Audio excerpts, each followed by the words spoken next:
युग की गंगोत्री से बही ज्ञान की धारा है। हम युग का निर्माण करेंगे, यह संकल्प हमारा है। हम बदलेंगे, युग बदलेगा, यही हमारा नारा है। सद्विचार घर घर पहुँचाएं, यह कर्तव्य हमारा है।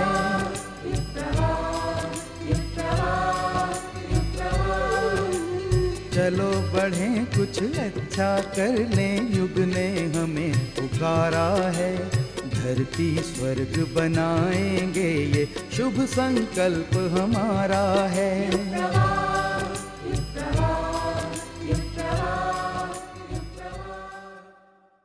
भाग्य को मनुष्य स्वयं बनाता है, ईश्वर नहीं। पंडित श्री राम शर्मा आचार्य।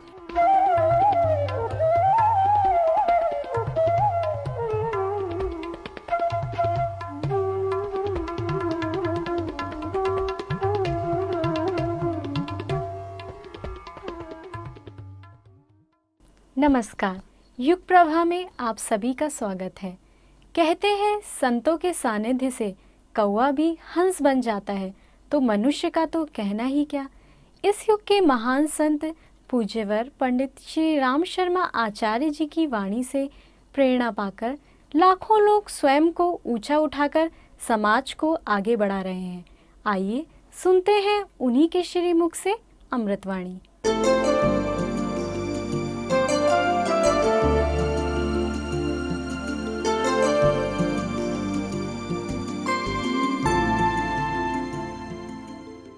आज बेटे मैं एक और पाठ पढ़ाना चाहता हूँ आपको। वो ये पाठ पढ़ाना चाहता हूँ कि आपको अपना कोई न कोई लक्ष्य निर्धारित करना चाहिए। लक्ष्य को संस्कृत में अध्यात्म भाषा में कहते हैं इष्ट। इष्ट किसे कहते हैं? तुम्हारा कौन सा इष्ट है? हमारा साहब इष्ट है हनुमान। तुम्हारा इष्ट क्या है? देवी। तुम्हारा इष्ट क्या है? रामचंद्र। तुम्हारा इष्ट क्या है? गणेश जी। सबके इष्ट होते हैं ना। हाँ, क्या अर्थ होता है? इष्ट किसे कहते हैं? इष्ट कहते हैं बेटे लक्ष्य को। लक्ष्य क्या मतलब? लक्ष्य मतलब ये है कि आपको जाना कहाँ है और बनना क्या है। क्या है आपके सामने कोई नक्शा तो रहना चाहिए। कहाँ जा रहे हैं साहब? ऋषिकेश। कितनी दूर है? 122 मील। कितना किराया लगता है? 26 रुपया। लक्ष्य हो गया ना ऋषिकेश। लक्ष्य किसे कहते हैं? हमको अपने जीवन का विकास करते करते करते करते कहाँ जा पहुँचना है। वो जगह कहाँ होनी चाहिए जहाँ के हमको पहुँच जाना है। जहाँ के हमको पहुँच जाना है। देवताओं के सिंबल, देवताओं को मैं सिंबल कहता हूँ। देवता सिंबल के अलावा कुछ नहीं साहब। देवता कोई ऐसे होते हैं जो फालतू ये तलाश करते रहते हैं हमारा पाठ कौन कर रहा है। जो कोई पाठ कर रहा होगा उसको डायरी में नोट करते रहते हैं। आपने कितना पाठ किया? लाला गुलाब चंद ने हनुमान जी के 324 पाठ किए। अच्छा साहब 3,990 रुपये का थैला उसके यहाँ भेज दीजिए पाठ करने वालों के यहाँ। आप यही समझते थे? देवताओं का धंधा यही है। देवताओं का पेशा यही है कि लोगों के अच्छी ये तलाश करते फिर किसने कितना अक्षर चढ़ा दिया, कितने कितनी चावल चढ़ा दिया, कितनी कितनी पूजा कर दी, कितने कितने पाठ कर दिए। उसी पाठ के हिसाब से उसकी मनोकामना पूरी कर जाए। ऐसे ये धंधा है देवताओं का। और देवताओं का ये धंधा है तो देवता बड़े घटिया आदमी और बड़े निकम्मे आदमी। मित्रों, देवता का उद्देश्य क्या हो सकता है? देवता का उद्देश्य एक ही है और वो है हमारा इष्ट लक्ष्य। लक्ष्य हमको क्या बनना है? आखिर जीवन के सिद्धांत आखिर क्या है? आखिर हमको बनना क्या है? इसी का मतलब है देवता के नाम पर हम एक अलंकारिक प्रतिमा बना करके रखते हैं और हम ये देखते हैं क्या बनना चाहिए। ताजमहल कभी आप गए हों और आपने वहाँ का म्यूजियम देखा हो तो शाहजहाँ ने ताजमहल बनाने से पहले न केवल कागज़ पर नक्शे बनाए थे बल्कि एक मॉडल भी बनाया। मॉडल किसका? ताजमहल। मित्रों, हमारे जीवन का मॉडल, हमारे जीवन के लक्ष्य का मॉडल देवता हमको क्या बनना चाहिए, कैसे होना चाहिए? आपको कौन सा आदर्श पसंद है? शिव पसंद है? हाँ तो ठीक है। तो आप ये मान के चलिए भगवान कैसा है? शिव जो गंगा के रूप में उत्कृष्ट विचारधारा को प्रभावित करता है। आप विचार कीजिए, हमारे शिव के सिर पर चंद्रमा टंगा हुआ है, अर्थात उसका मस्तिष्क हमेशा संतुलित रहता है। जरा सी बात के ऊपर गर्म नहीं हो जाता। संतुलित दिमाग वाला जो लक्ष्य, हमारा मॉडल, हमको हमारा मस्तिष्क कैसे होना चाहिए, जैसे शंकर जी का मस्तिष्क, और हमारी विचारना कैसे होनी चाहिए और हमारा दिमाग कैसे होना चाहिए जैसे शंकर जी का। हमारी दो आँखें नहीं बल्कि एक और आँख होनी चाहिए, तीसरी आँख, दूर देखने वाली आँख, भविष्य को देखने वाली आँख, बुढ़ापे को देखने वाली आँख, मौत को देखने वाली आँख, स्वर्ग नरक को देखने वाली आँख। शंकर की तरीके से अगर आँख हो और आपके जीवन का लक्ष्य शिव हो तो आपको एक और आँख खोलनी चाहिए जो कामदेव को जला करके खाक कर सकती हो। और ऐसी आँख आपको खोलनी चाहिए जो दूर की बात, टेलीस्कोप लगे रहते हैं और कई मील तक का हमको नज़ारा दिखा देते हैं। हमारा टेलीस्कोप दूरदर्शिता का, विवेकशीलता का हो तो हमारा लक्ष्य शंकर। और मित्रों, बाकी देवताओं के बारे में मैं क्या बताऊँ आपको। दो देवताओं के बारे में मैं ज़्यादा बता सकता हूँ जिन पर मेरा ज़्यादा विश्वास है। एक तो शिव जी के ऊपर और एक शालिग्राम के ऊपर है। शिव जी कैसे, गोल मटोल पिंडे मंदिर पर रखे रहते हैं, गोल मटोल पिंडे। अरे साहब, इनके तो हाथ पैर भी नहीं है, इनके तो आँख कान भी नहीं है, इनके तो दांत भी नहीं है, इनके तो टांगे भी नहीं है, ये तो कपड़े भी नहीं पहनते, ये कैसे इष्टदेव हैं। ये बेटे हमारे इष्टदेव इसलिए हैं कि ये ग्लोब, ये सारे का सारा विश्व, ये हमारा विश्व, ये विश्व का ये नमूने हैं और प्रतीक हैं। और हम ये क्या करते हैं कि हमारा इष्ट ये विश्व है, ये हमारा इष्ट लोक मंगल है, हमारा इष्ट समाज है, हमारा इष्ट धर्म और संस्कृति है, जिसका प्रतीक है ये गोल मटोल पिंडा है शंकर जी के रूप में। और बेटे हमारा इष्ट है शालिग्राम किसे कहते हैं? अरे बेटे, नाम का फर्क है, कोई फर्क थोड़ी है इसमें से। शालिग्राम भी उसी का नाम है, गोल मटोल पिंडा। शिव की बात बताऊं कि किस की बताऊं? सारे के सारे देवता हमारे जीवन के मॉडल हैं और लक्ष्य हैं।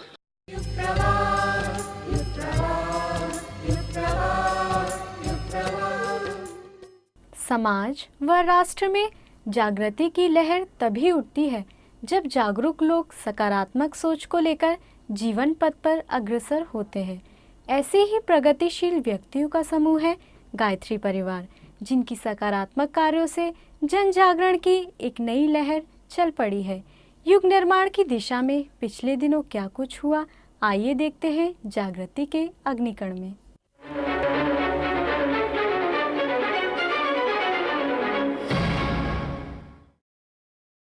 नमस्कार। परिवर्तन की इस बेला में सकारात्मक सोच के समाचारों के साथ आपका स्वागत है। आज के इस अंक में विश्व भर में गायत्री परिवार के द्वारा क्या कुछ हुआ, इससे आपको अवगत कराएंगे। उससे पूर्व समाचार संक्षेप में। श्री साईं बाबा की तपस्थली में गायत्री साधना का विराट अनुष्ठान। न्यूजीलैंड में संपन्न हुआ विराट अश्वमेध महायज्ञ। रूस वासियों का रुझान भारतीय संस्कृति की ओर। फिल्म नगरी मुंबई में गूंजा नारी जागरण का स्वर। सप्त क्रांति के स्वर पहुंचे उड़ीसा के द्वार। अब समाचार विस्तार से। श्री साईं बाबा की तपस्थली शिरडी महाराष्ट्र में गायत्री साधना महाअभियान नामक सामूहिक जप का एक विराट अनुष्ठान आयोजित हुआ। शुभारंभ कलश यात्रा के माध्यम से हुआ, जिसमें हजारों भाई बहनों ने भाग लिया। तरह तरह की झांकियों से सजी यह शोभा यात्रा श्री साईं बाबा की तपस्थली से प्रारंभ होकर शहर की परिक्रमा करती हुई साधना स्थल पर पहुंची। इस विशेष आध्यात्मिक प्रयोग में 2400 से अधिक साधक साधिकाओं ने भाग लिया। गायत्री परिवार की साधना श्रृंखला में यह अपनी तरह का एक अनोखा प्रयोग है, जिसमें एक साथ 2400 साधक साधिकाओं ने सामूहिक साधना में बैठकर जप किया।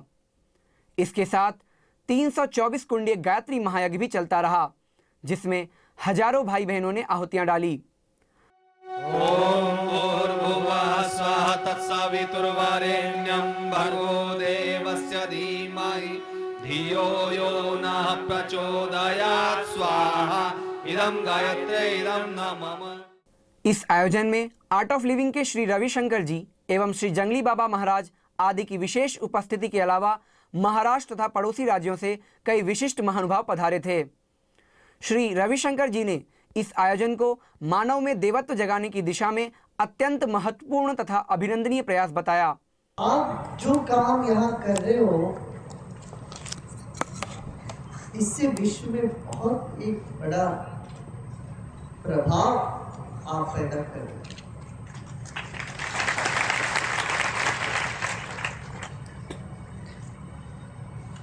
ईश्वर कहाँ है? जो सर्वश्रेष्ठ मंत्र है गायत्री मंत्र, मेरा नाम माता पिता। आज दुनिया में गायत्री मंत्र से बड़े कोई प्रार्थना है ही नहीं, ना होगा ना हो सकता। इस दौरान वेदमूर्ति पंडित श्रीराम शर्मा आचार्य जी द्वारा रचित पुस्तकों का मेला भी लगाया गया, जिसमें 8 प्रमुख भाषाओं में पुस्तक उपलब्ध रहे। मेले में दर्शनार्थियों व साहित्य प्रेमियों की भीड़ बराबर बनी रही। इस स्पिरिचुअल फंक्शन में ब्लड डोनेशन कैंप भी लगाया गया, जिसमें 2000 भावनाशील युवाओं ने ब्लड डोनेट किया। कुल 1200 यूनिट ब्लड एकत्रित हुआ, जिसे 18 बड़े अस्पतालों में वितरित किया गया। अनुष्ठान की पूर्णाहुति 24,000 वेदीय दीप यज्ञ के माध्यम से किया गया, जो बड़ा ही आकर्षक रहा। ऑकलैंड न्यूजीलैंड में 351 कुंडीय अश्वमेध महायज्ञ सफलता के साथ संपन्न हुआ। इस महायज्ञ में 20,000 से अधिक लोगों ने आहुतियां डाली। हिंदू काउंसिल ऑफ न्यूजीलैंड के प्रवीण भाई ने बताया कि न्यूजीलैंड के इतिहास में यह सबसे बड़ा आयोजन था, जिसमें न्यूजीलैंड के समस्त धार्मिक संस्थाओं, सामाजिक संगठनों, फिजिशियन, सिख परिवार, गुजराती एसोसिएशन, दक्षिण भारतीय ग्रुप, ताना ग्रुप आदि ने उत्साह के साथ भाग लिया। ऑकलैंड के मेयर लैन ब्राउन ने स्वयं हवाई अड्डे पर उपस्थित रहकर श्रद्धेय डॉक्टर साहब एवं जीजी का स्वागत किया। साथ ही न्यूजीलैंड के प्रधानमंत्री की ओर से विशेष प्रतिनिधि एवं संसद के विपक्ष के नेता आदि ने भी उत्साह के साथ भाग लिया। श्रद्धेय डॉक्टर प्रणव पांड्या एवं आदरणीय शैल दीदी ने न्यूजीलैंड वासियों तथा प्रवासी भारतीयों को भारतीय संस्कृति की विशेषताओं से अवगत कराया। अश्वमेध, अश्व यानी विज्ञान, मेध यानी अध्यात्म। अश्व यानी साइंस, मेध यानी स्पिरिचुअलिटी। विज्ञान और अध्यात्म का मिलन कहलाता है अश्वमेध। दोनों मिलेंगे, साथ साथ चलेंगे तो साइंटिफिक स्पिरिचुअलिटी प्रिवेल करेगी, और साइंटिफिक स्पिरिचुअलिटी प्रिवेल करेगी, सारे संसार में वैज्ञानिकता का प्रसार होगा, वैज्ञानिक अध्यात्म का प्रसार होगा, वैज्ञानिक संस्कृति का प्रसार होगा। This is what we are contemplating to. ये हमारा मेन फोकस इस पे है कि सूर्य का प्रकाश, सूर्य से आने वाली किरणें और सारी पृथ्वी पर, न केवल न्यूजीलैंड की धरती पर, ऑस्ट्रेलिया की धरती पर, बल्कि जो आज ग्लोबल वार्मिंग का प्रभाव है उसकी वजह से जो संसार में आपदाएं आ रही हैं वो मिटें, लोग अपने आसपास के क्षेत्र का संतुलन बनाना सीखें और इकोसिस्टम के साथ बैलेंस में रहें। ये अश्वमेध की प्रेरणा है। आदरणीय शैल दीदी ने जहां सबको प्यार बांटा, वहीं श्रद्धेय डॉक्टर साहब ने युवाओं के लिए विशेष मार्गदर्शन दिया। इस दौरान science and spirituality, art of living, power of मंत्र, यज्ञ therapy, awakening of inner, stress management, law of Karma, Hinduism, spirituality at work, vegetarianism तथा गायत्री एंड यज्ञ विषयों पर विशेष सेमिनार संपन्न हुए, जिन्हें श्रद्धेय डॉक्टर साहब ने विशेष रूप से संबोधित किया। यज्ञ की समाप्ति पर दीप महायज्ञ का आयोजन किया गया, जो न्यूजीलैंड वासियों के लिए बड़ा ही आकर्षक रहा। इस कार्यक्रम को विस्तार से देख सकते हैं हमारे अगले अंक में। लवोव सिमियानोवा के नेतृत्व में रूसी शिक्षाविदों का एक प्रतिनिधिमंडल शांतिकुंज देव संस्कृति विश्वविद्यालय पहुंचा। 50 सदस्यों का यह मंडल रीडिफाइनिंग स्पिरिचुअलिटी विषय पर विश्वविद्यालय में आयोजित 9 दिवसीय ओरिएंटेशन कोर्स में भाग लिया और योग, व्यायाम, प्राणायाम, यज्ञ थेरेपी आदि विषय पर विशेष प्रशिक्षण प्राप्त किया। कुलपति एसपी मिश्र ने इस दल को विशेष रूप से संबोधित किया। रूसी दल को शांतिकुंज व्यवस्थापक आदरणीय गौरी शंकर शर्मा एवं श्री वीरेश्वर उपाध्याय ने भी संबोधित किया। भगवती महिला समिति मुंबई द्वारा पूज्य गुरुदेव की जन्म शताब्दी वर्ष की पूर्व तैयारी के रूप में नारी सशक्तिकरण कार्यशाला का आयोजन किया गया। 2 दिवसीय कार्यशाला का उद्घाटन मुंबई की प्रथम महिला मेयर डॉक्टर शुभा राउल और विधायक डॉक्टर रमेश प्रभु ने किया। दोनों महानुभावों ने गायत्री परिवार द्वारा महिला जागृति के लिए किए जा रहे प्रयासों को हृदय से सराहा और महिला जागृति अभियान के कार्यों में अपनी भागीदारी अदा करने की कटिबद्धता व्यक्त की। शांतिकुंज हरिद्वार की महिला टोली द्वारा संपन्न हुए इस कार्यक्रम में समस्त मुंबई से 200 से अधिक महिलाओं ने भागीदारी की। बोरीबली और बसई की बहनों के द्वारा सफलता की कहानी नामक नृत्य नाटिका प्रस्तुत की गई।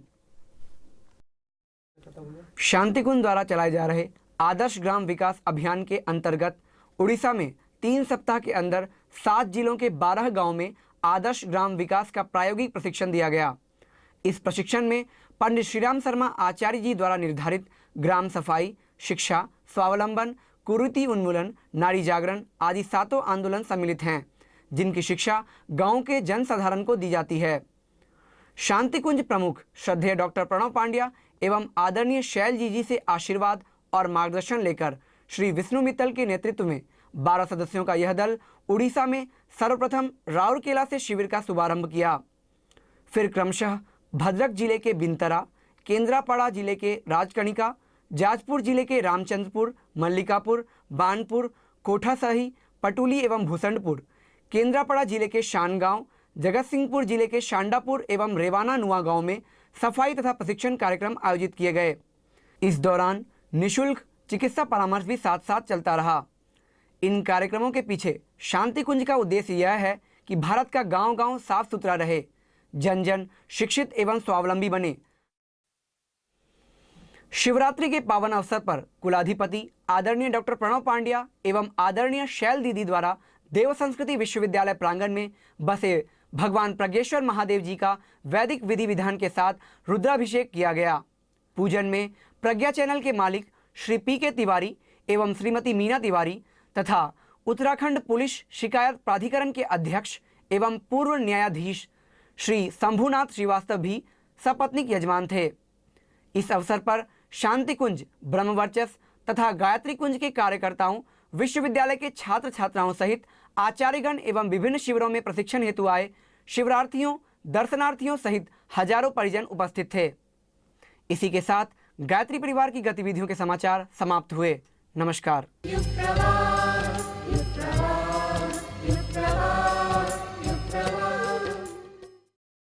भरे बादल और फले वृक्ष नीचे झुकते हैं, सज्जन ज्ञान और धन पाकर विनम्र बनते हैं। पंडित श्री राम शर्मा आचार्य।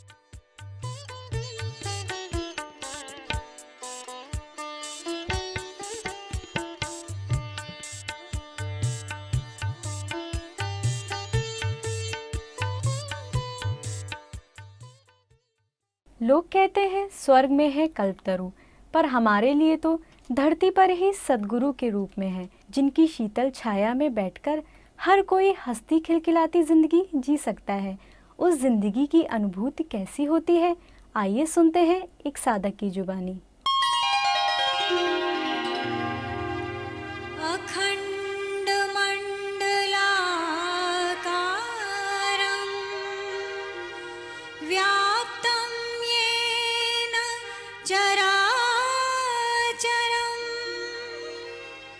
तत्पदं दर्शितं येन तस्मै श्री गुरुवे नमः। कई दफ़ा हम जो गए थे तो पुस्तक हमें मिल गई थी। उस पुस्तक में गुरु जी का परिचय पढ़ा तो अब बोले कोई समस्या हो तो हमारे पास आ जाना। तो हम एक दिन मथुरा गए मालूम करते करते तो घिया मंडी के अंदर सबसे पहले ही ऊपर की मंजिल पे इनका मकान था, कमरा था। उसमें हम गए तो गुरु जी को देखा, बहुत सादगी थी, बिल्कुल सिंपल तरीके से बैठे हुए थे। एक टूटी हुई बेबाजू की तो कुर्सी थी लकड़ी की, उसके आगे एक मेज़ रखी थी। कमरे में टाट के पर्दे टक रहे थे और उसके अंदर धूप की किरणें निकल रही थी। हम बैठे, बोला अच्छा बेटा कहाँ से आए? हमने कहा इससे दिल्ली से आए। अच्छा बैठो और घर के हाल चाल बताओ। तो हमने कहा महाराज सब सही है, आपके दर्शन करने आ गए थे। फिर हमने बोला अच्छा क्या पियोगे? फिर उन्होंने माता जी से कहा तो माता जी हमारे लिए शरबत लेके आई। तो शरबत जो था वो कच्ची खांड का था, जैसा हमने आज तक पिया नहीं था। तो गिलासों के अंदर तिनके से भी तैर रहे थे, जैसे कच्ची खांड में होते हैं। तो एक दफ़ा तो गिलास पकड़ के हमने क्या करें, पिए ना पिए, पर फिर एकदम ऐसा प्रेरणा हुई, हमने सब शरबत पी लिया। ये बोले बेटा कोई बात हो तो हमें बता दिया करो और आया करो। हमने कहा अच्छा जी। हम प्रणाम करके चले आए। उसके बाद फिर तो हमारा संपर्क रोज़ का हो गया, कोई दिन हमारा खाली नहीं जाता था। समस्या आती थी उसके लिए हम पत्र लिख देते थे, 2 दिन बाद पत्र का जवाब आ जाता था। टेलीफोन करते थे, टेलीफोन से बात हो जाती थी। समस्याएं इतनी हुई कि जिन्हें गिन भी नहीं सकते हम, हजारों लाखों तादाद में समस्या हुई। बहुत सी समस्या तो ऐसी थी जो बड़ी भयानक थी या विचित्र थी, हम तो पता नहीं क्या होगा क्या होगा। गुरुजी पे गए, उनसे कहा, उन्होंने नहीं बेटा कोई बात नहीं है, सब ठीक हो जाएगा, चिंता बिल्कुल ना करो। अच्छा जाओ, हमने ध्यान कर लिया, लिख लिए, अब तुम बिल्कुल बेफिक्र होकर जाओ। अपने टेबल पे कहते थे हाथ मार के, समस्या यहाँ रख जाओ हमारे पास, अब तुम जाओ, अब ये समस्या हमारी हो गई। मेरी अपनी छोटी लड़की जो है उसकी शादी नहीं होती थी, बहुत आरास पड़ती थी उसके अंदर। बहुत कोशिश करते थे हम, हर इतवार को मथुरा जाके कहते थे, बाद में हरिद्वार जाके कहने लगे थे। तो गुरुजी हमेशा एक ही बात कहते थे, बेटा बिल्कुल बेफिक्र रहे, और तू इसकी चिंता क्यों करता है, ये तो हमारी चिंता है, और इसका बहुत बढ़िया ब्याह करेंगे। तो उन्होंने उसकी शादी करी, तो आज तक बड़ी खुश है, और शादी भी ऐसे स्टैंडर्ड से बढ़िया हो गई जैसे आज तक हमारे परिवार में नहीं हुई थी। उसके बाद उसकी लड़की हुई, तो उसकी लड़की बहुत ही भयानक तरीके से बीमार पड़ी, 8-10 दिन तक अस्पताल में रही, बिल्कुल आशा छूट गई। तो डॉक्टरों ने कह दिया कि अब सुबह आज 9 बजे तक हम देखते हैं, और 9 बजे तक नहीं हुई तो हम इसका ऑपरेशन करेंगे, लेकिन हम रिस्क नहीं लेंगे किसी तरह का भी। तो हमसे दस्तखत करा लिए। हमने गुरुजी को गया, तो गुरुजी से खुद डॉक्टर परवन जी और भाई साहब वीरेश्वर जी ये आए दोनों खुद। और डॉक्टर साहब ने कहा भाई कहाँ है, हमने हॉस्पिटल जाके उनको दिखाया।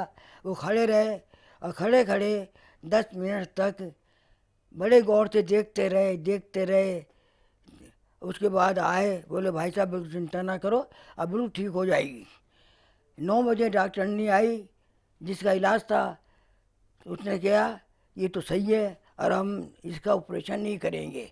अब वो लड़की बिल्कुल सही हो गई। आज वो इतनी इंटेलिजेंट और बढ़िया है, इसको डॉक्टरी पढ़ रही है और सब तरह से ठीक है। मेरे को एक बीमारी हो गई थी पाँव फिगर की, जिसके अंदर सिर से लेके और पैर के नाखून तक सारा शरीर पक गया था, फोड़े निकल आए थे। और ऐसा होता था कि वो फोड़ों के ऊपर हाथ लगा और वो फूट जाते थे, और फूटने से पिनाई बन जाते थे। वो बीमारी बड़ी विकट थी। सब डॉक्टरों ने भी मना कर दिया था, इसका इलाज कुछ नहीं है, आराम नहीं हो सकता। फिर गुरुजी चले गए थे अज्ञातवास को, माता जी थी। माता जी ने कहा नहीं बेटा मैं हूँ, अब बिल्कुल चिंता नहीं है, बिल्कुल ठीक हो जाओगे। तो एक दफ़ा उन्हीं दिनों के अंदर घर पे हम थे, तो उस दिन तबीयत बहुत ख़राब हुई। तो ऐसा पता लगा कि डॉक्टर वगैरह घर पे ही थे कि मैं तो बेहोश होकर पड़ गया था। तब मुझे ऐसा अनुभव हुआ कि माता जी मेरे सिर से उतर के नीचे आई हैं मेरी चारपाई पे, और हाथ रखा, बोले बेटा बिल्कुल ठीक हो जाएगा। बस उसके बाद जो बाहर डॉक्टर थे वो भी हैरान रह गए, क्योंकि उस बीमारी में मेरा होठ इतना सूज गया था कि माथे तक आ गया था। और जैसे माता जी गई हैं वो सब सही हो के नॉर्मल हो गया। डॉक्टर हैरान रह गए क्या हुआ ये।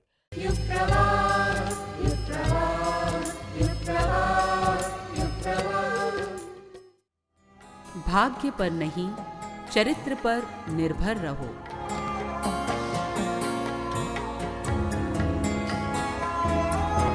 पंडित श्री राम शर्मा आचार्य।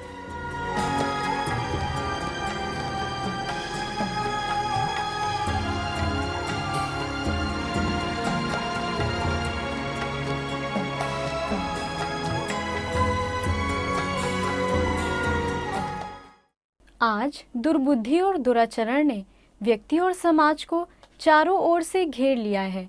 मानसिक सुख संतोष भौतिकवाद की चकाचौंध की बलि चढ़ते जा रहा है। विदेशों में बसे भारतीय इस स्थिति में कैसे अपने आप को और अपने परिवार को बचा सकते हैं, इसके सूत्र भारतीय संस्कृति के विज्ञान सम्मत प्रतिपादनों को समझाने और अपनाने में छुपे हुए हैं। गायत्री परिवार इस दिशा में कई वर्षों से प्रयासरत है।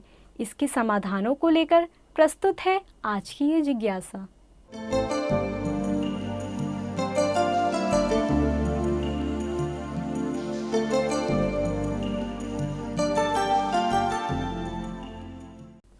नमस्कार। आज हमारे बीच शांतिकुंज हरिद्वार के वरिष्ठ प्रतिनिधि डॉक्टर अमल कुमार दत्ता जी उपस्थित हैं। डॉक्टर साहब, आपका हमारे स्टूडियो में स्वागत है। डॉक्टर साहब, गायत्री परिवार आज देश और विदेशों में चारों तरफ फैला हुआ है। हम जानना चाहेंगे कि विदेश की धरती पर गायत्री परिवार कहाँ कहाँ कार्यरत है। विश्व स्तर पर गायत्री परिवार मूल रूप से तो यूके और यूएसए में है, लेकिन छोटे छोटे कुछ ग्रुप में लोग वाग जो है छोटी छोटी संस्थाएं जैसे खोल रही हैं, ना कोई एक बिल्डिंग जैसी शक्तिपीठ जैसी नहीं है। ये यूरोप के करीबन 28 कंट्रीज़ हैं, छोटी छोटी कंट्रीज़ हैं, नॉर्वे, स्वीडन और बेल्जियम, फ्रांस, जर्मनी, ये छोटी छोटी कंट्रीज़ के अंदर ये परिवार हैं। ज़्यादातर वो हैं जिन्होंने अपने घर में ही एक कमरा जब भी आवश्यकता होती है, जब भी कोई प्रोग्राम होता है दे देते हैं, या कोई चीज़ हॉल किराए पे ले लेते हैं, कॉन्फ्रेंसेस होती हैं या कहीं भी लेक्चर्स होते हैं उसको अपने बना लेते हैं। ऐसे विश्व में करीब हर स्टेट्स में, अमेरिका में और इंग्लैंड में तो नॉर्थ, साउथ, ईस्ट, वेस्ट और मिडिल जैसा कि डिवीज़न है उस कंट्री का, उस सब जगह ही अपने कार्यक्रम हैं। कहीं छोटे कार्यक्रम होते हैं, कहीं बड़े कार्यक्रम होते हैं। ये सिर्फ इस पर निर्भर रहता है कि हमारे जो भारतीय मूल के लोग हैं वो कितनी संख्या में हैं और कितने एक्टिव हैं, क्योंकि काफ़ी समय से माता जी के समय से ही गुरुजी के बाद, गुरुजी ने शरीर छोड़ा सन 1990, उसके बाद से नियमित रूप से हर वर्ष गायत्री परिवार के लोग जाते हैं, शांतिकुंज से लोग जाते हैं और वो प्रचार करते हैं। उसका एक बहुत अच्छा प्रभाव लोगों पर पड़ा है और हर स्टेट के अंदर कुछ न कोई ग्रुप एक ज़रूर है गायत्री पर्व का जो बराबर साल भर क्रियाशील रहता है और लोगों को अखंड ज्योति के मेंबर बनाना, इंग्लिश अखंड ज्योति के, गुजराती अखंड ज्योति के, बंगाली अखंड ज्योति के, महाराष्ट्रीयन मराठी अखंड ज्योति के, ये सारी अखंड ज्योति के मेंबर बनाना बहुत अच्छा कार्यक्रम चलता है। विशेष रूप से आजीवन सदस्य उसके वहाँ बनते हैं। जब उनको ये बतलाया जाता है कि साहब देखिए, जो आजीवन सदस्य बनते हैं उनका पैसा एक कॉर्पस में जमा होता है, उसके ब्याज से उनको पत्रिका मिलती है और शांतिकुंज जो भी अच्छा काम करती है, चाहे वो विदेशों में प्रोग्राम करे, चाहे गाड़ियाँ खरीदे, हिंदुस्तान के छोटे से छोटे गांव में जाए या लोगों को स्वावलंबन की ट्रेनिंग दे या हर एक के लिए यहाँ खाने की रहने की व्यवस्था करे, उसमें इस कॉर्पस मनी का उपयोग होता है। तो लोग काफ़ी अच्छी संख्या में आजीवन सदस्य बनते हैं, जिससे शांतिकुंज की व्यवस्था के स्थायित्व में बहुत मदद मिलती है। डॉक्टर साहब, गायत्री परिवार के माध्यम से अश्वमेध यज्ञों की लंबी श्रृंखला चली। हम जानना चाहेंगे कि विदेश की धरती पर ये अश्वमेध महायज्ञ कहाँ कहाँ संपन्न हुए और इसका प्रभाव वहाँ के लोगों में कैसा रहा। पहला अश्वमेध यज्ञ यूके में लेस्टर के स्थान पर हुआ, जिसमें माता जी स्वयं गई थी, वो पहला था। इसके बाद और अश्वमेध यज्ञ हुए, जैसे कैलिफोर्निया में हुआ, शिकागो में हुआ, मॉन्ट्रियल में हुआ। इन सब अश्वमेध यज्ञ में माता जी गई थी और सन 1994 के बाद से डॉक्टर साहब और जी जाते रहे। ऐसे करीबन 14 अश्वमेध यज्ञ विदेशों में हो चुके हैं और 32 अश्वमेध यज्ञ भारत में हो चुके हैं, विभिन्न स्थानों में, विभिन्न प्रदेशों में। मैं आपको एक उदाहरण बतलाऊँ। शिकागो में मैं गया था डॉक्टर साहब के साथ अश्वमेध यज्ञ में, और जब यज्ञ पूरा हो गया तो जो म्यूनिसिपल कॉरपोरेशन का जो हॉल लिया था, जिसमें स्विमिंग टैंक, सिक्योरिटी फोर्स, सारी चीज़ें थी, उसका $1000 पर डे के हिसाब से उसका किराया था। जब किराया देने के लिए उसके म्यूनिसिपल कॉरपोरेशन के चेयरमैन के पास गए तो उन्होंने कहा, वो फ्रेंच बोलते थे, उन्होंने कहा हमको आपका अश्वमेध यज्ञ बहुत पसंद आया। सब आपको कैसे पसंद आया? आपको हिंदी आती है? हमको हिंदी नहीं आती। आपको संस्कृत आती है? संस्कृत नहीं आती। तो फिर आपको कैसे पसंद आया? कि नहीं हमको बहुत पसंद आया और हम ये आपका सारा किराया माफ़ करते हैं और जब कभी हमारे क्षेत्र में अश्वमेध यज्ञ या ऐसा कोई बड़ा कार्यक्रम हो तो हम आपको फ्री देंगे। तो मैंने कहा भाई आपको किस चीज़ से प्रभावित हुए? कह ले हम इस चीज़ से प्रभावित हुए कि जब कभी भी कोई बड़ा कार्यक्रम हमारे यहाँ होता है तो हमारे गार्बेज कैन में ब्रांडी और बियर की बोतलें हमेशा मिलती हैं, लेकिन आपके अश्वमेध यज्ञ में एक भी बोतल नहीं मिली। इससे हम प्रभावित हुए। मेरा कहने का उद्देश्य यह है कि कुछ ऐसा जरूर इन अश्वमेध यज्ञ में निकलता है जो और दूसरे कार्यक्रमों में नहीं होता, चाहे वो सोशल कार्यक्रम हो, चाहे वो धार्मिक कार्यक्रम हो, चाहे वो किसी पार्टी के कार्यक्रम हो, क्योंकि इसमें एक ऐसा लगता है कि लोगों की भावनाओं को स्पर्श किया जाता है। कितना वहाँ के विदेशी लोग पहली, दूसरी और पांचवी बार में समझे ये तो मैं नहीं कह सकता, लेकिन ये अवश्य है कि उनकी भावनाओं पर एक प्रभाव पड़ा कि भारत एक ऐसा देश है जो कि जिसके कि धार्मिक कार्यक्रम में एक भावनात्मक प्रभाव जरूर पड़ता है। इंटेलेक्चुअल या बुद्धिजीवी लोग कितने प्रभावित होते हैं ये तो मैं नहीं कह सकता, लेकिन जो भावनाशील व्यक्ति हैं और हर व्यक्ति के अंदर जो भावना है वो ज़रूर प्रभावित होती है। इसलिए जहाँ जहाँ अश्वमेध या बड़े यज्ञ विदेशों में हुए हैं वहाँ न केवल भारतीय लेकिन दूसरे लोग जो भारतीयों के प्रति सहानुभूति रखते हैं और उन्होंने इस बड़े बड़े कार्यक्रम को देखा तो बहुत प्रभावित हुए।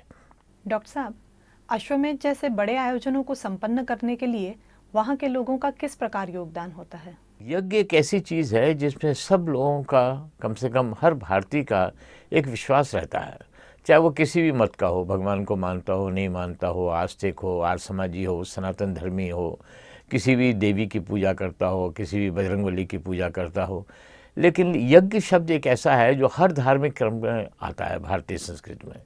इसलिए जब जब बड़े यज्ञ हुए तो भारतीय जहाँ भी हैं वहाँ बहुत प्रभावित हुए। मैं न्यू जर्सी में के यज्ञ में काफ़ी लंबे समय तक करीबन 3 महीने रहा, तो वहाँ देखा कि जिनको पत्र भेजा गया और पत्र के साथ चावल और रोली भेजा जाता था और हल्दी के छींटे लगा गया, तो इतनी भारी संख्या में जवाब आए उन पत्रों के जिसकी कल्पना नहीं की जा सकती थी। सिर्फ इस पे देख के कि इसके टेलीफोन डायरेक्टरी में देख के जो भारतीय उनको भेजा गया तो कुछ न कुछ कोई $50 कोई $25 भेजता ही था, क्योंकि कुछ एक मान्यता है कि यज्ञ का बुलाना अगर हो तो वहाँ ज़रूर जाना चाहिए और अगर नहीं गए हैं तो अपनी असमर्थता का कारण बतलाना चाहिए या किसी न किसी तरह का सहयोग देना चाहिए। ये एक मानसिकता भारतीय में, एक हिंदू संस्कृति में बनी हुई है। जैसे कहते हैं ना, कथा का बुलाना हो तो जाना चाहिए। इसी तरह यज्ञ एक सार्वजनिक कार्य होता है, ऐसी भावना हर परिवार के सदस्यों में, विशेषकर महिलाओं में बनी हुई है। इसीलिए ये जो यज्ञ हुए इसका एक बहुत अच्छा प्रभाव हुआ। कितना समझे कितना नहीं समझे ये तो मैं नहीं कह सकता, लेकिन एक आध्यात्म की जो भावनात्मक विकास है, जो इमोशनल मैच्योरिटी है, वो ज़रूर उन भारतीयों में भी देखी गई जो लंबे समय से विदेशों में रह रहे हैं, चाहे वो अमेरिका, इंग्लैंड में हो, चाहे यूरोप की छोटी छोटी कंट्रीज़ में हो, जैसे डेनमार्क है, स्वीडन है, नॉर्वे है, इनका बेल्जियम है, इन कंट्रीज़ में हो। इसीलिए इसका एक प्रभाव जरूर पड़ा। भारतीय मूल के लोग तो स्वाभाविक रूप से उससे जुड़ते हैं और जो भी लोग भारतीय मूल के लोगों से जुड़े हुए हैं वो भी उसमें भाग लेते हैं। इसके अतिरिक्त जिन बड़े इंस्टीट्यूशंस में कार्यक्रम हुए, क्योंकि जब हम किसी अश्वमेध या बड़े कार्यक्रम में जाते हैं तो काफ़ी पहले से तैयारी करनी होती है, उसके बाद हमारी टोली बाद में भी रहती है, तो विभिन्न इंस्टीट्यूशंस में, लाइब्रेरीज़ में, विभिन्न सोसाइटीज़ में वार्ताएँ होती हैं, इंटरेक्शन होता है, तो उससे पता लगता है कि इंटेलेक्चुअल क्लास भी जो भारतीय नहीं भी है, जो भारतीय मूल का भी नहीं है, वो ये सोचता है कि भारत के पास कुछ एक भावना जैसी चीज़ है जो मनुष्य की एक बहुत बड़ी दाती है। तो भावनात्मक विकास में इस यज्ञ ने और सारे धार्मिक में, चाहे वो छोटे यज्ञ हों चाहे वो गोष्ठियाँ हों, उसने एक बड़ा प्रभाव छोड़ा है। पाश्चात्य संस्कृति में रंगा युवा वर्ग क्या भारतीय संस्कृति की ओर आकर्षित हो रहा है? देखिए, जो युवा यहाँ से गए हैं, चाहे वो अमेरिका में, इंग्लैंड में या यूरोपियन कंट्रीज़ में, सब पढ़े लिखे लोग आ गए हैं या वो टेक्निकल एक्सपर्ट हैं। इसलिए ये तो ठीक है कि अभी एक बहुत बड़ा आकर्षण पैसे का रहता है, बहुत बड़ा आकर्षण वहाँ के बहुत अच्छी सफाई और बहुत अच्छे जो एक एक्सपोजर है लोगों का, उसकी तरफ उनको आकर्षित हुए हैं। लेकिन वो बुद्धिजीवी होने के नाते ये सोचते हैं कि आखिर फिर क्या करना है। तो इस भाव को जागृत करने में ये धार्मिक कार्यक्रम बहुत मदद करते हैं। ये बात सही है कि जो युवा अभी अभी गए हैं वो और जो युवा पहले पहुँचे हैं, इनके दिमाग में जो वेस्टर्न सिविलाइजेशन है, पश्चिमी है, उसने एक बहुत बड़ा प्रभाव छोड़ रखा है। और जब एक जनरेशन निकल रही है तब वो इसको रियलाइज़ कर रहे हैं, इसको अनुभव कर रहे हैं कि उनके बच्चे माता पिता के प्रति जो श्रद्धा भाव होता है उसमें भारी कमी होती है। इसलिए जहाँ जहाँ भी हम लोग गए हैं, एक लंबे समय सन 1978 से मेरा लगभग जाना होता रहा, जब मैं यहाँ आया भी नहीं था तब से, तो ये पाया जाता है उनके अंदर एक बहुत कष्ट है, बहुत एक क्षोभ है, बहुत एक पीड़ा है कि जो माता पिता को सम्मान वो देते रहे हैं भारत में, वो सम्मान उनको उनके बच्चों से नहीं मिल रहा है। विशेषकर जो बच्चे वहाँ पैदा हुए हैं या बहुत छोटी उम्र में वहाँ चले गए हैं, तो उनका एक्सपोजर जो है वो वहाँ के बच्चों के साथ है। और विशेषकर अमेरिका में तो ऐसा है कि वहाँ अमेरिकन तो कोई है ही नहीं, वो तो हटा दिए गए हैं, सब रेड इंडियंस थे। उसमें विभिन्न देश का कल्चर, विभिन्न देश का कल्चर मिटता जा रहा है और एक सभ्यता में घुलते जा रहे हैं। तो आवश्यकता वो ऐसा अनुभव करते हैं वो पहली पीढ़ी वाले कि हमारे बच्चों के लिए भारतीय संस्कृति और आध्यात्मिक भाव को जागृत करना आवश्यक है। अन्ना जो पारिवारिक एक सौजन्य है, पारिवारिक जो एक डिवोशन है, परिवार के प्रति जो एक दूसरे के प्रति वेदना और दूसरे के प्रति सहानुभूति और कंपैशन होता है, उसकी वो अपने बच्चों में भारी कमी देखते हैं। और इसके लिए वो बहुत उत्सुक होते हैं कि हमारे बच्चों को भारतीय संस्कृति को इंग्लिश की भाषा में समझाया है, क्योंकि वो बच्चे हिंदी बोल ही नहीं सकते, गुजराती बोल ही नहीं सकते, बंगाली बोल ही नहीं सकते, महाराष्ट्रियन बोल ही नहीं सकते। जो लोग आज समय समय पर जाते रहे, उनके बच्चे वहीं पैदा हुए, उन्हीं वातावरण में बढ़े, उन्हीं बातें की, उन्हीं की बातें सुनी, तो जैसा उनका एक्सपोजर हुआ उनके अंदर उनकी संस्कृति धूमिल होती रही और सभ्यता बढ़ती रही। विदेशों में जुड़े युवाओं को भारतीय संस्कृति की ओर मोड़ने के लिए गायत्री परिवार क्या कर रहा है? शांति कुंज एक बहुत बड़ा काम ये कर रहा है कि आध्यात्मिक और धार्मिक कर्मकांड के अलावा उनको एक वैज्ञानिक दृष्टि दी जाती है। जैसे कोई भी यज्ञ कैसे काम करता है, आखिर यज्ञ कैसे काम करेगा, एक साधारण आदमी को समझाना बड़ा मुश्किल होता है। लेकिन क्योंकि शांति कुंज के जो लोग जाते हैं वो सब विज्ञान क्षेत्र से, मेडिकल क्षेत्र से, इंजीनियरिंग क्षेत्र से, एकेडमिक क्षेत्र से हैं, इसलिए वो उसको वैज्ञानिक भाषा में समझाते हैं। किसी भी देश में, विशेषकर अमेरिका में, जो विभिन्न देशों से लोग आए हैं, उनकी भाषा अलग हो सकती है, लेकिन आज सभ्यता की भाषा एक हो गई है और वह है अंग्रेज़ी। इसलिए अगर अंग्रेजी कहिए या उसको विज्ञान की भाषा कहिए, तो जब यहाँ के कार्यकर्ता जाते हैं, जो यहाँ के सीनियर कार्यकर्ता हैं, जो अच्छे पढ़े लिखे लोग हैं, उनको समझाने में वो समर्थ हैं। ऐसा समझाइश धर्म को कभी नहीं दिया गया। सिर्फ ये कहा गया कि रामायण में ऐसा लिखा है इसलिए ऐसा होता है, गीता में ये श्लोक ऐसा होता है। लेकिन पहली बार ये प्रयास गायत्री परिवार ने किया है गुरुजी के निर्देशानुसार, क्योंकि गुरुजी भी एक बार विदेश गए थे, साउथ अफ्रीका गए थे, माता जी कई बार गई, तो जो विश्वास उनको दिलाया गया है कि हम विज्ञान की भाषा में उनको आध्यात्म समझाएंगे। ये काम पहली बार शांति कुंज और युग निर्माण योजना के स्वयंसेवक ने, जो शांति कुंज से विदेश गए हैं, बाहर गए हैं, उन्होंने थोड़े समय के लिए उन्होंने विज्ञान की भाषा में उनको समझाया है और वो बड़ी अपीलिंग होती है, बच्चों को ग्राही होती है, बच्चे उसको पसंद करते हैं। बच्चे इसको पसंद नहीं करते हैं कि बस उनको किसी किताब की मान्यता है, किसी ने कहा है, किसी ने लिखा है तो उसको माने। तो ये बहुत बड़ा काम शांति कुंज के कार्यकर्ताओं ने, जो यहाँ से स्वयंसेवक वॉलंटियर्स गए हैं, उन्होंने विज्ञान की भाषा में बच्चों को समझाया है, जो बच्चे बहुत पसंद करते हैं। परम पूज्य गुरुदेव की जन्म शताब्दी वर्ष 2011 के अंतर्गत विदेशों में क्या कार्य योजना है? देखिए, प्रचारात्मक कार्यक्रम जो है वो तो यज्ञ के माध्यम से होता है, क्योंकि उसमें लोगों की एक ऐसी मान्यता है कि उस कार्यक्रम में जाना चाहिए, और जब वो आते हैं तब उनको शिक्षात्मक रूप से सारे कर्मकांड कराए जाते हैं, गोष्ठियाँ ली जाती हैं। तो विशेष काम जो हुआ है वो बच्चों में और युवाओं में हुआ है। युवाओं की जो कॉन्फ्रेंसेस रखी गई हैं और जो बच्चों को बुलाया गया है, उनको 3 दिन का एक कार्यक्रम रखा जाता है, वहीं रहते हैं, वहीं उनका सवेरे से व्यायाम कराते हैं, प्राणायाम कराते हैं, योग कराते हैं, उसकी इम्पोर्टेंस बतलाते हैं, उसका महत्व बतलाते हैं, उसका प्रभाव बतलाते हैं। फिर उनके बाद शिक्षण देते हैं कि देखिए, शिक्षा के साथ एक विद्या भी होनी चाहिए, यानी हमारी जो भी योग्यता है, चाहे वो शारीरिक हो चाहे मानसिक हो, उसका उपयोग देश और समाज के लिए करना चाहिए। जैसे जितनी भी चीज़ें मनुष्य को प्राप्त होती हैं, उसका उपयोग वो इस दुनिया में ही कर लेता है, अगर वो व्यायाम करता है तो उसका स्वास्थ्य अच्छा हो जाता है, अगर वो पढ़ता है तो उसको अच्छे पैसे मिल जाते हैं। लेकिन उनको यही बतला जाता है इस दुनिया में तुमने यूज़ कर लिया, लेकिन विज्ञान के नियम से कि कोई पदार्थ नष्ट नहीं होता है, कोई ऊर्जा नष्ट नहीं होती है, प्रकृति किसी चीज़ को नष्ट करना नहीं जानती, तो फिर बच्चों ये बतलाओ कि मनुष्य के अंदर जो शक्तियाँ आँख में देखती है वो नष्ट हो सकती है क्या? जो कान में सुनती है वो नष्ट हो सकती है क्या? जो जीभ में स्वाद है वो नष्ट हो सकती है क्या? जो मसल्स के अंदर शक्ति है वो नष्ट हो सकती है क्या? नहीं हो सकती।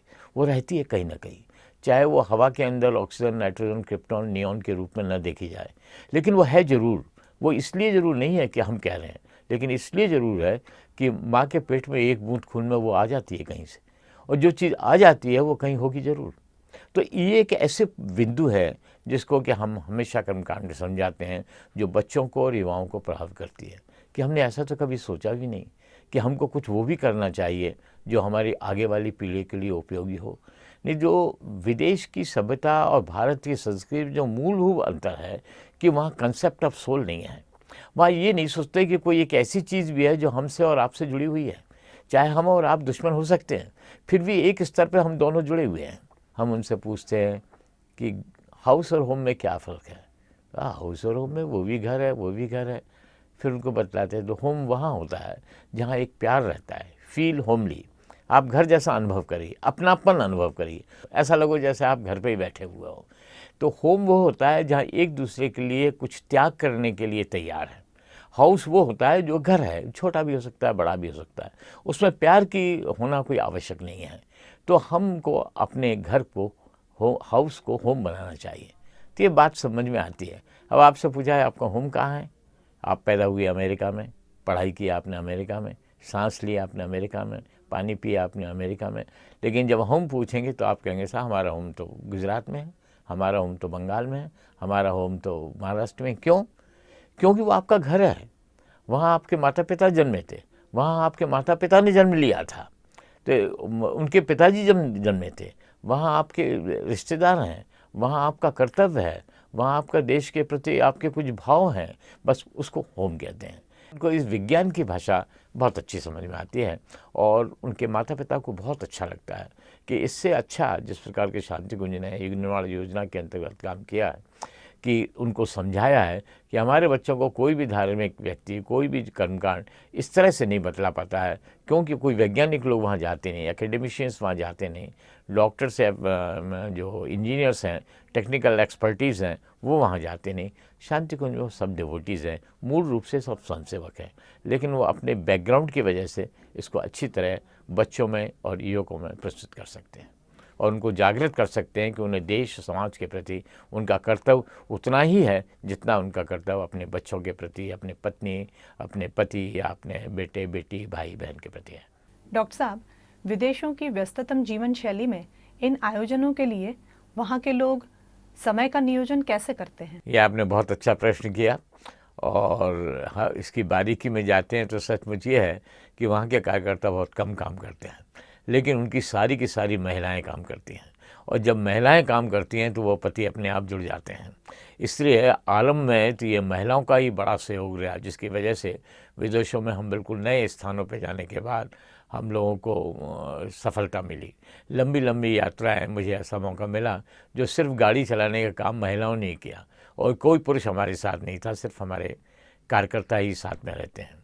इसलिए प्रथम सहयोग हमको महिलाओं को मिला और क्योंकि उनकी पत्नी, उनकी बच्चियाँ, उनकी बहन काम करने लगी हैं तो उनके भाई भी, उनके पति भी, उनके साथी भी, उनके सहयोग भी एक साथ जुड़ते रहे। तो इस तरह उनके व्यस्त कार्यक्रम में भी ये लोग छुट्टियां ले लेते हैं या काम पे जाते हैं, लौट के आते हैं और सैटरडे संडे के दिन कार्यक्रम बहुत व्यस्त रखे जाते हैं क्योंकि उन दिनों वहाँ छुट्टी होती है, यूके में भी और यूएस में और ज़्यादातर यूरोपियन कंट्रीज़ में हफ्ते में 5 ही दिन का काम होता है, 2 दिन छुट्टी होती है।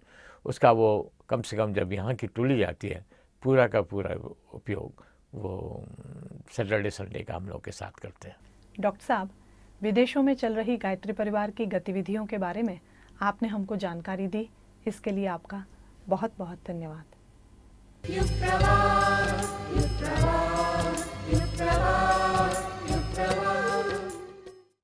आत्मचिंतन और आत्मशोधन की साधना ही आत्मा को परमात्मा का पद प्रदान करती है।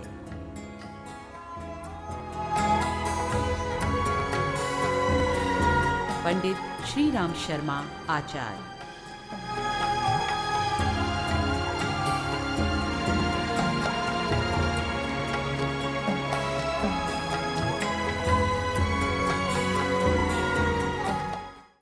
जब मनुष्य थकाहारा और उदास होता है, उसका मन संगीत सुनने को करता है, क्योंकि संगीत नीरस हृदय को सरस बनाकर नई उमंगों से भर लेता है। आइए सुनते हैं ऐसी ही प्रेरणाओं से भरा यह प्रज्ञा गीत।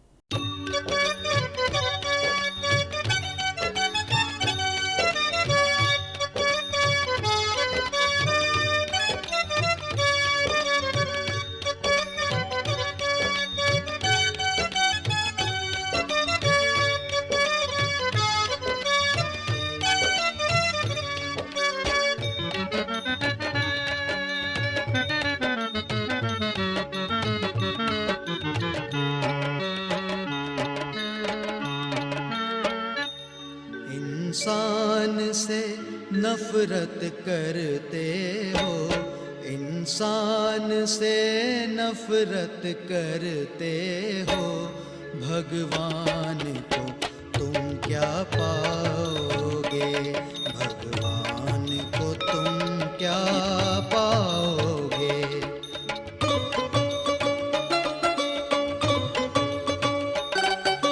इंसान को तुम अपना ना सके, इंसान को तुम अपना ना सके, भगवान को क्या अपनाओगे, भगवान को क्या अपनाओगे।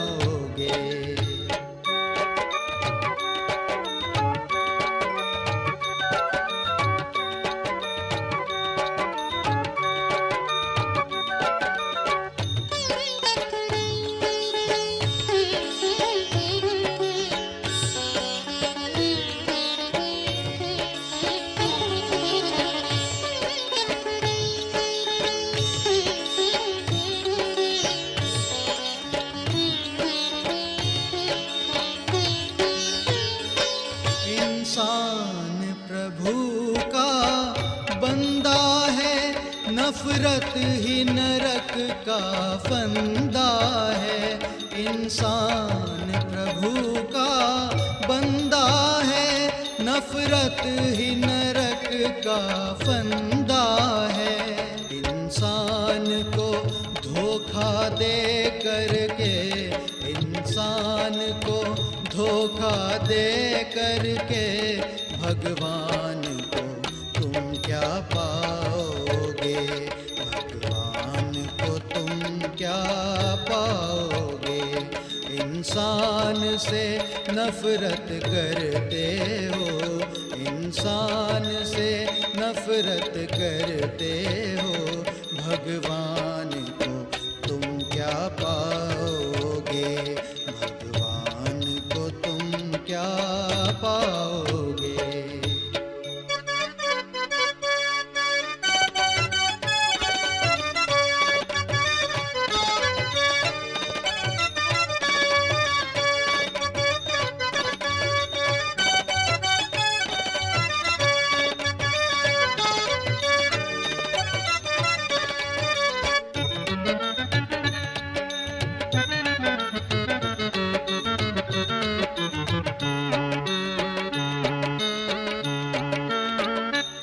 इंसान की इज्जत करना ही भगवान की पूजा होती है।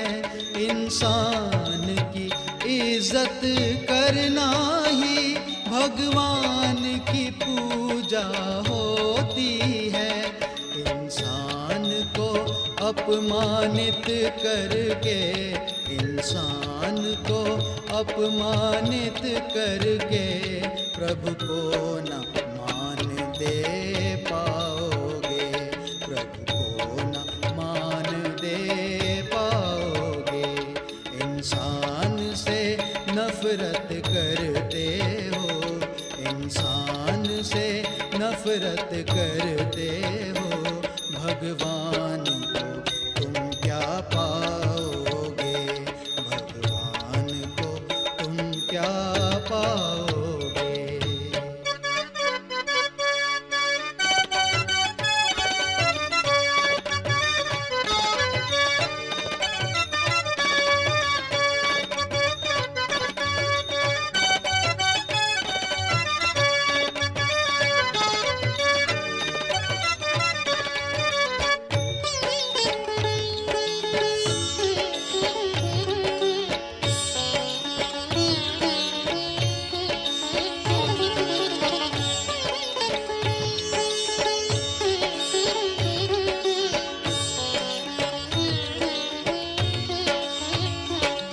खुद अपने दोष छिपाते हो, औरों को दोष लगाते हो। खुद अपने दोष छिपाते हो, औरों को दोष लगाते हो। इंसाफ को धोखा देते हो, इंसाफ को धोखा देते हो। ईमान को तुम क्या पाओगे, ईमान को तुम क्या पाओगे। इंसान से नफरत करते हो, इंसान से नफरत करते हो। भगवान को तुम क्या पाओगे, भगवान को तुम क्या पाओगे।